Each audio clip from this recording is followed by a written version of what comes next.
बिस्मिल्लाहिर्रहमानिर्रहीम। उम्मीद करूंगा आप सब खैरियत से होंगे। आज बेसिकली इस हवाले से बात करना चाहता हूं कि अगर आप दो क्लास फेलो हो, सेम क्लास में हो, इकट्ठे बैठ के पढ़ना चाहते हो तो उसके कौन कौन से बेनिफिट्स हैं, कौन कौन से फ़ायदे आपको हासिल होंगे जो शायद आपको अकेले पढ़ने से फ़ायदे हासिल ना हो सके। इस तरह आप एक उस्ताद हो, एक टीचर हो, तो क्लास में अगर आप बच्चों को दो दो बच्चों के ग्रुप्स में डिवाइड कर देते हो कि ये दो बच्चे एक ग्रुप में आ गए, ये दो दूसरे आ गए, ये दो तीसरे में आ गए, तो वो जब इकट्ठे ग्रुप्स बन जाएंगे तो उनसे कौन कौन सा फ़ायदा होगा दो दो के ग्रुप्स का, तो उसी हवाले से आज की वीडियो में बात करूंगा। अगर आप इस हवाले से जानना चाहते हो तो आपको वीडियो को एंड तक देखना पड़ेगा, लाजमी है, इंपॉर्टेंट है।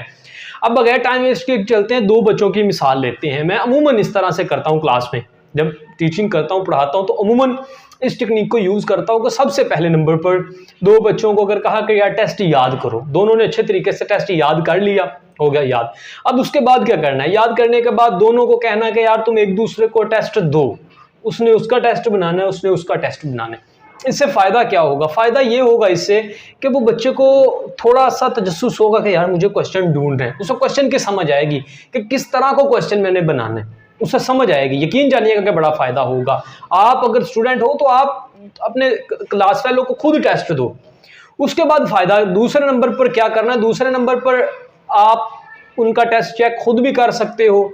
और अगर एक चीज़ इधर याद रखिएगा कि अगर आप उन दोनों बच्चों को टेस्ट देते हो, मतलब कि 6 सवाल हैं किसी चैप्टर के, आप 3 उसे दे दिए, 3 उसे दे दिए। अब आपने उन दोनों को एक दूसरे का कहना चेक करो, उसने उसका चेक करना है, मतलब एक बच्चे का नाम अली है, का हमजा, अली ने हमजा का टेस्ट चेक करना और हमजा ने अली का टेस्ट चेक करना है। जब वो एक दूसरे का टेस्ट चेक करेंगे तो उससे भी फायदा होगा। पहले नंबर पर एक टेक्निक ये आप यूज कर सकते हो कि उन्हें कहो एक दूसरे का टेस्ट बनाओ। दूसरे नंबर पर आप ये टेक्निक यूज कर सकते हो कि उन्हें कह सकते हो एक दूसरे का टेस्ट चेक करो। बनाने वाले का फायदा ये होगा कि वो उसका बनाएगा, उससे बेनिफिट होगा, उससे नॉलेज गेन होगा, उसे पता चलेगा कि क्वेश्चन किस तरह का डालना है। और दूसरे नंबर पर जब वो एक दूसरे का टेस्ट चेक करेंगे, मतलब 3 क्वेश्चन उसने किए, 3 उसने कर लिए, अब करने के बाद वो तीन तो उन्होंने एक आध दफा हाथ से गुजर गए। अब जब वो एक दूसरे को चेक करेंगे तो वो जो उन्होंने नहीं किया वो भी उनके माइंड में से एक दफा गुजर जाएंगे। मतलब कि डबल फायदा होगा। एक फायदा वो हो गया और एक फायदा ये हो गया। तो इस तरह से अगर कोलैबोरेशन करके दोनों एक दूसरे के साथ पढ़ते हैं, चेक करते हैं, तो बड़ा फायदा होगा। इस तरह मजीद आप क्या कर सकते हो?